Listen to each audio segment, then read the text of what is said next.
విజయనగరం జిల్లా కొత్తవలసలో ఇంటింటికి కూటమి కార్యక్రమం ఘనంగా నిర్వహించారు. శృంగవరపుకోట ఎమ్మెల్యే కోర్ల లలిత కుమారి ఆధ్వర్యంలో జరిగిన ఈ కార్యక్రమంలో నాయకులు, కార్యకర్తలు భారీ ర్యాలీ చేపట్టారు. ప్రతి ఇంటికి వెళ్లిన ఎమ్మెల్యే ప్రజల సమస్యలను అడిగి తెలుసుకున్నారు. కూటమి ప్రభుత్వం చేపట్టిన సంక్షేమ పథకాలు, అభివృద్ధి కార్యక్రమాలను ప్రజలకు వివరించారు. ప్రజా సంక్షేమమే ప్రభుత్వ లక్ష్యమని ఎమ్మెల్యే తెలిపారు. మహిళలు హారతులు పట్టి రంగవల్లులతో ఎమ్మెల్యేకు ఘన స్వాగతం పలికారు.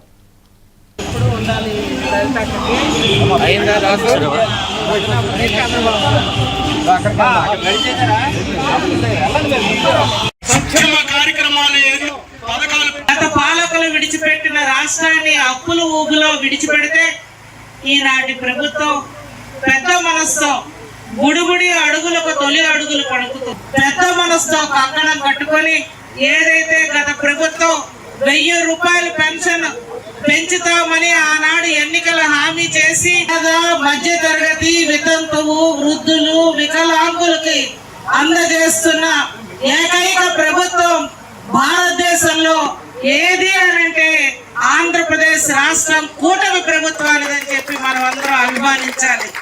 మనం అందరం చూసాం ఆనాటి ప్రభుత్వ పరిపాలన, ఆనాటి ఒడిదొడుకులు, ఆనాటి ప్రభుత్వ వాళ్ళ మీద కూడా తప్పుడు కేసులు బరాయించి ఆనాడు కక్షపూరిత రాజకీయాలు ఆనాడు ఎలా చేశారో రాష్ట్ర ప్రజలంతా కూడా